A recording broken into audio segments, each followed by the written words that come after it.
اس طرف چلا گیا شہر کی طرف، اب اتنی تیزی سے پھیل گیا. جو پولوشن تھی سردیوں میں جو انسان دھوپ میں بیٹھ کے انجوائے کرتا تھا، وہ اب اتنی زیادہ وہ اوپر پولوشن ہوتی ہے کہ دھوپ ہی نہیں آتی. نومبر میں آپ دیکھیں کبھی آپ کو دھوپ ہی نہیں نظر آئے گی. اور جو پانی ہے وہ نیچے جاتا رہا، ہر 5 سال نیچے جاتا رہا، لیکن جو پچھلے 15 سال میں پانی نیچے گیا ہے تقریباً میرے خیال میں 800 فٹ آج پانی نیچے چلا گیا لاہور کا.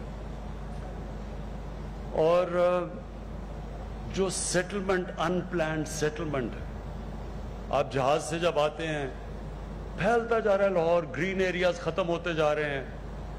آگے فوڈ سیکیورٹی کا بڑا ایشو آئے گا. ابھی بھی ہمیں گندم کی کبھی بھی نہیں ہوا کہ اتنی 2 سال مسلسل گندم کی کمی ہوئی ہے پاکستان میں. 1.5 ملین ٹن گندم کم ہوئی ہے. اس کی اور بھی وجوہات ہیں، ہمیں پروڈکٹیوٹی، ہماری سیڈز، وہ اور چیزوں پہ بھی کام کر رہے ہیں، لیکن ہمارے ایریاز کم ہوتے جا رہے ہیں. کاٹن پاکستان اتنی پروڈیوس کرتا تھا، وہ اب اور بات ہے کہ گنے وہاں لگنے شروع ہو گئے ہیں اور کاٹن ایریاز کم ہو گئے ہیں اور اب امپورٹ کرنی پڑتی ہے پاکستان کو. لیکن بات میں یہ کہہ رہا ہوں کہ آہستہ آہستہ ہم نے دیکھا کہ وہ لاہور تبدیل ہوتا گیا. اور جو یہ راوی تھا، ہمیں سب کو بچپن میں یاد ہے کتنا بڑا دریا تھا، وہ اب سکڑ کے ایک سیوریج کا نالا بن چکا ہے. سردیوں میں تو سیوریج ہوتی ہے، وہاں بو آتی ہے دریا میں سے. آگے اگر آپ دیکھیں جس ریٹ پہ پاکستان کی آبادی بڑھ رہی ہے، یہ جو راوی پروجیکٹ ہے یہ لاہور کو بچانے کے لیے، یہ اب یہ نہیں کہ ہم کوئی ایسا پروجیکٹ سوچ رہے ہیں کہ اگر یہ نہ بھی بنے تو کچھ نہیں ہو. یہ اب ناگزیر ہو گیا. لاہور کو اگر بچانا ہے تو یہ پروجیکٹ بننا ہے. یہ اپنے ذہن میں ڈال لیں کہ اس کے بغیر لاہور میں پانی کے وہ پرابلمز آئیں گے جو آج کراچی میں ہیں. سیویئر پرابلمز لاہور میں آئیں گے. اور پولوشن کے پرابلمز ابھی جو لاہور میں اب پولوشن کے لیولز ہیں، وہ جو ڈینجر لیول ہے جس سے کہ لوگوں کی صحتیں متاثر ہوتی ہے، اس سے بہت اوپر نکل گیا ہے لاہور. اس لیے یہ جو ان پلانڈ سیٹلمنٹ سارے لاہور کے ارد گرد پھیلتی جا رہی ہیں، یہ اب ضرورت ایک ہے کہ ایسا شہر بنے جو ماڈرن سٹی ہو، جس میں ساری ماڈرن سٹی کی سب سہولیات بھی ہوں، جس کے اندر پلاننگ کر کے ہم اب یہ نہ کریں کہ شہر پھیلتے جائیں، کیونکہ یاد رکھیں جتنے شہر پھیلتا جاتا ہے آپ ان کو پہنچا ہی نہیں سکتے. آپ کو اتنا خرچہ آ جاتا ہے ان کو گیس اور بجلی پہنچانا، ان کو سیوریج پائپس پہنچانا. پھر جو ویسٹ ڈسپوزل ہے، گندگی آپ نہیں اٹھا سکتے. جتنا شہر پھیلتا جاتا ہے آپ کے پاس انفراسٹرکچر نہیں ہوتا گندگی اٹھانے کا. یہ شہر پہلے تو یہ اوپر جائے گا. اس میں جو ماڈرن سٹیز ہوتی ہیں وہ پھیلتی نہیں جاتی، وہ اوپر جاتی ہیں، کیونکہ آپ زیادہ آسانی سے امینٹیز پہنچا سکتے ہیں وہاں. وہ زیادہ آسان ہوتا ہے گورنمنٹ کے لیے، ان کے لیے پانی، سیوریج وغیرہ سپلائی کرنے کے لیے. ایک تو یہ اوپر چلا جائے گا. دوسرا، یہی دریا کو بچانے کے لیے اب پہلے تو ایکسٹرا پانی اس میں آئے گا، بیراجز بنیں گے، اور اس کے علاوہ جو سیوریج جا رہی ہے ساری اس دریا کے اندر، اس سیوریج کو ٹریٹ کر کے صاف پانی دریا میں ڈالا جائے گا. اس سے کیا ہوگا کہ دریا کا پانی بھی اوپر چلا جائے گا. اس سے جو لاہور میں نیچے گر رہا ہے واٹر لیول، وہ بھی اوپر آ جائے گا، تاکہ لاہور کا پانی کا سپلائی بھی نہ ایشو بنے. اور سب سے بڑی بات کہ دریا بھی ریوائیو ہو جائے گا. اور وہ جو دریا کو جب ہم وہ چینل میں ڈالیں گے اور بیراج بنائیں گے، تو ساتھ جو ماڈرن سٹی لاہور کی، یہ جو نیا لاہور بنے گا، یہ اس کے ساتھ ساتھ بنے گا. اس کے فائدے میں اب آپ کو بتاتا ہوں. کیا پہلے تو جو انیشل اس کا مسئلہ ہے، لاہور بچ جائے گا، پانی کا مسئلہ حل ہو جائے گا. ایک ماڈرن سٹی بنے گی جو پوری جو انوائرمنٹل کنسرنز وہ دیکھ کے بنائیں گے. 60 لاکھ درخت اگائے جائیں گے یہاں. پورا ہم نے ایک فارسٹ ایریا بنایا ہوا ہے جدھر پورے درخت، گرین لاہور بنے گا، یہ جو نیا والا ہے. اور اس کی جو بینیفٹس ہیں وہ یہ ہیں کہ اس کا جو ہم ایسٹیمیٹ کر رہے ہیں کہ اوور اے پیریڈ اس کے اوپر کتنا پیسہ، یہ کتنا بڑا پروجیکٹ ہے. یہ جو پروجیکٹ ہے یہ 5 ٹریلین روپے کا پروجیکٹ ہے. 5 ٹریلین روپے کا یہ پروجیکٹ ہے. یہ پروجیکٹ ہے 50,000 ارب روپے کا. ظاہر ہے اس میں پرائیویٹ پارٹنرشپ آئے گی، یہ گورنمنٹ تو نہیں کرے گی، یہ انویسٹرز کو لے کے آئیں گے. اور میں سمجھتا ہوں کہ اس پروجیکٹ کے اندر ہمیں بہترین موقع ملے گا. ایک تو پاکستان میں پیسہ جو پڑا ہوا ہے ہم چاہتے ہیں کہ وہ اس میں انویسٹ ہو. 31 دسمبر تک ہمارے پاس وہ یہ کرونا کی وجہ سے اس ملک میں ہمیں موقع ملا ہے. ہماری انٹرنیشنل آبلیگیشنز جو ہمیں الاؤ نہیں کرتی تھی کہ انفارمل اکانومی، یعنی وہ پیسہ جو فارمل اکانومی میں نہیں ہے اس کو ہم نہیں لا سکتے تھے اس میں.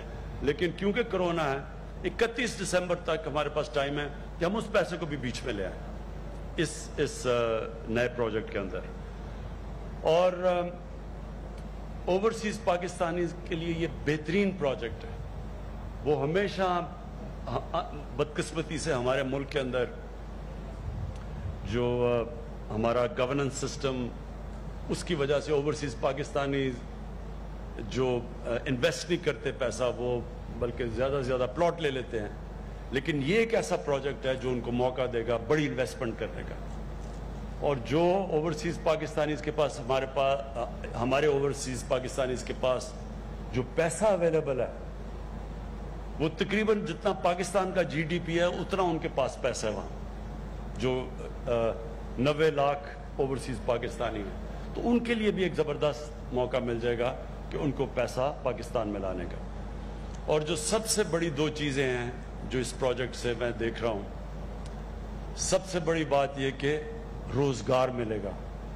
یہ لوگوں کو، نوجوانوں کو روزگار دینے کے لیے بہترین پروجیکٹ ہے. اس کنسٹرکشن انڈسٹری کے ساتھ 40 اور انڈسٹریز ہیں جو کہ جب آپ کنسٹرکشن شروع کرتے ہیں اور ہاؤسنگ شروع کرتے ہیں تو 40 اور انڈسٹریز ہیں وہ چلنا شروع کر دیتی ہیں. تو اس کی وجہ سے پورے اکانومی ہماری چلنی شروع ہوگی، ہمیں روزگار ملے گا نوجوانوں کو. اور پھر جو آخری چیز ویلتھ کریشن، کہ جب اتنا بڑا پروجیکٹ بنے گا، جب اکانومی چلنی شروع ہوگی تو ویلتھ کریٹ ہوگی. اور اس ویلتھ کریشن کی وجہ سے 2 کام ہم کریں گے. ایک، ہم وہ پیسہ خرچ کریں گے اپنے غریب طبقے کے اوپر، اپنے احساس پروگرام کے اوپر، اپنے نوجوانوں بچوں کی تعلیم کے اوپر. پہلے ہی ہم نے پلان بنا ہوا ہے پاکستان میں اب ہسپتالوں کے، تاکہ ہم لوگوں کو اچھی ٹریٹمنٹ دے سکیں، ہیلتھ کارڈ کے اوپر. اور پھر جو ویلتھ کریشن ہوگی، جو اتنا بڑا قرضہ چڑھا ہوا ہے پاکستان کے اوپر، اس ویلتھ کریشن سے انشاءاللہ ہم یہ قرضے واپس کرنے شروع کریں گے. کیونکہ جب تک ویلتھ کریٹ نہیں ہوگا آپ قرضے واپس نہیں کر سکتے، قرضے بڑھتے جا رہے ہیں. تو اس کے لیے یہ بہت امپورٹنٹ ہے یہ راوی پروجیکٹ. اور یہ پھر جس طرح کہا گیا، اسلام آباد کے بعد یہ دوسرا بڑا پروجیکٹ ہے جدھر ایک نیا شہر بننے جا رہا ہے.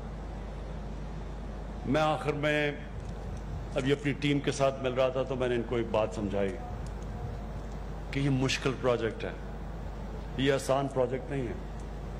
اس کے اندر بڑی محنت کرنی پڑے گی، رکاوٹیں آئیں گی، مشکلات آئیں گی. اگر یہ نہ ہوتی تو اب تک بن چکا ہوتا. یہ تو 2004 سے کوشش کر رہے ہیں یہ پروجیکٹ شروع کرنے کے لیے. کیونکہ یہ مشکل پروجیکٹ ہے اس لیے کوئی نہیں کر سکا. لیکن میں نے اپنی ٹیم کو ایک ایڈوائز دی ہے اپنی زندگی کے تجربے سے کہ جب آپ کسی مشکل پروجیکٹ کام کے پیچھے جاتے ہیں تو جو آپ کا مائنڈ سیٹ ہوتا ہے وہ یہ ہونا چاہیے کہ میں نے اب فیصلہ کیا کہ میں نے پروجیکٹ کرنا ہے، جو بھی ہوگا میں یہ پروجیکٹ پورا کروں گا اور اب پیچھے نہیں جانا کیونکہ میں نے اپنی کشتیاں جلا دی. انسان میں اللہ نے اتنی طاقت دی ہے کہ جب وہ یہ فیصلہ کر لیتا کہ میں کشتیاں جلا کے ایک پروجیکٹ کرنے جا رہا ہوں تو اللہ نے اس میں اتنی صلاحیتیں دی ہیں, اندر ہمارے اتنی طاقت ہے. اللہ کی سب سے بڑی ہم مخلوق ہیں, اشرف المخلوقات ہیں. فرشتوں کو بھی اللہ نے کہا کہ انسان کے سامنے جھکو, کیونکہ اللہ نے کہا اس میں وہ صلاحیتیں دی ہیں جو تمہیں بھی نہیں پتا. وہ ہماری صلاحیتیں تب نکلتی ہیں جب ہم یہ فیصلہ کرتے ہیں کہ جو بھی ہو جائے میں یہ کروں گا اور پیچھے نہیں جانا. یعنی failure is not an option. اور میں اس لیے ہم ساری ہماری ٹیم تیار ہے. میں پورا اس کو مانیٹر کر رہا ہوں گا. چیف منسٹر صاحب اس کو دیکھ رہے ہوں گے, چیف سیکرٹری, ساری راشد عزیز جن کو ہم خاص لے کے آئے ہیں اس پروجیکٹ کے لیے, ساری ہماری فیڈرل گورنمنٹ اور پروونشل گورنمنٹ اب پورا زور لگائے گی یہ پروجیکٹ جلدی سے جلدی شروع ہو. اس کے لیے تقریباً ہماری تیاری ہے. اور یہ ادھر تک پہنچنے کے لیے ہم کم از کم 6 مہینے لگے ہوئے تھے کہ اس سٹیج تک پہنچے. اب سے ٹائم لائنز کے ساتھ یہ پروجیکٹ کو اب ہم شروع کرنے لگے ہیں. اور انشاءاللہ آپ دیکھیں گے کہ یہ جو کہتے ہیں نا کہ ایک ایسا کئی دفعہ پروجیکٹ شروع ہوتا ہے ملک میں, ابھی تک پروجیکٹ ہوتا ہے جی میٹرو بنا دی, اورنج ٹرین بنا دی, لیکن اس سے ملک میں ویلتھ کریشن تو نہیں ہوتی, بلکہ آپ تقریباً 28 ارب روپیہ ہر سال سبسڈی میں دیں گے. وہ پروجیکٹ جو قرضے لے کے بنائے گئے ہیں ان کے اوپر سبسڈی دی جائے گی 28 ارب روپے کی. یہ جو پروجیکٹ ہے یہ ہوتا ہے جو ملک میں ویلتھ کریٹ کرتا ہے. اور یہ ایسے پروجیکٹ ہوتے ہیں جو ملک میں خوشحالی پیدا کرتے ہیں, روزگار دیتے ہیں, جو ساری ملک میں چین ری ایکشن آتا ہے, آپ اکانومی چلنی شروع ہو جاتی ہے. اور اس کے ساتھ ساتھ جو ہمارے کنسٹرکشن کے پروگرام ہیں, جو نیا پاکستان ہاؤسنگ ہے وہ بھی ساتھ ساتھ چل رہا ہے. جو کنسٹرکشن میں ہم انسینٹیوز دے رہے ہیں وہ ساتھ ساتھ اس کے چلیں گے. اور میں آخر میں یہ ضرور کہنا چاہتا ہوں کہ 2 سال ہم نے بڑے مشکل گزارے ہیں. 2 سال ہمارے وہ گزرے ہیں جو کہ پہلے تو ڈیفالٹ سے ملک کو بچانا تھا, ہمارے پاس پیسے بھی تھے, ہمارا فورن ایکسچینج ریزروز گرے ہوئے تھے, تو پہلے تو ہم ڈیفالٹ سے بچانے میں ہمارا ٹائم نکل گیا. اس کے بعد ایک مشکل جاتی تھی, کوئی دوسری آ جاتی تھی. پھر آپ کو پتہ ہے این آر او کا جو کراؤڈ ہے وہ ہر جگہ اکٹھے ہو جاتے تھے, ہر چیز میں وہ شور مچا دیتے تھے کہ جی این آر او 2 تو ہم فیٹ ایف کا بل پاس کریں گے, این آر او 2 تو ہم کشمیر میں آپ کو سپورٹ کریں گے. تو ایک تو انہوں نے مصیبت ڈالی ہوئی تھی. اب یہ وہ ٹائم آیا ہے 2 سال کے بعد کہ انشاءاللہ اب وہ وقت آیا ہے کہ ہم پاکستان کے اندر وہ جو ہم ڈیولپمنٹ کا سوچ رہے تھے, جو ترقی کا سوچ رہے تھے, جو روزگار دینے کا سوچ رہے تھے, انشاءاللہ وہ ٹپنگ پوائنٹ آ گیا کہ جب یہ ملک انشاءاللہ آگے بڑھے گا. میں پھر سے آپ سب کا شکریہ ادا کرتا ہوں, اور میں پھر سے اپنی ٹیم کو کہتا ہوں کہ جو بھی مشکل آئے گی, مشکلیں آئیں گی, انشاءاللہ ہم سب ختم کر کے اور یہ ایک لینڈ مارک, ایک ہسٹوریکل پروجیکٹ بنائیں گے لاہور میں. شکریہ.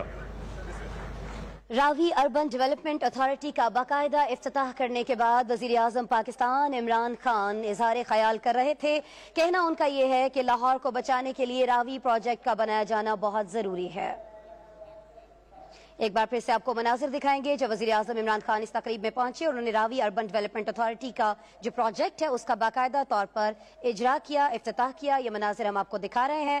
راوی اربن ڈیولپمنٹ اتھارٹی کا افتتاح کیا گیا وزیر اعظم عمران خان کی جانب سے. دعا مانگنے کے بعد یہاں پر وزیر اعظم پاکستان اسٹیج پر تشریف لے گئے, انہوں نے اظہار خیال کیا اور بات کی یہاں پر موجود حاضرین سے. ان کو بتایا کہ اس پروجیکٹ کا بننا کتنا زیادہ ضروری ہے. کہنا ان کا یہ تھا کہ لاہور کو اگر بچانا ہے تو راوی پروجیکٹ کو لازماً مکمل کرنا ہے. لاہور میں 60 لاکھ درخت لگائے جائیں گے اور اسلام آباد کے بعد اب لاہور راوی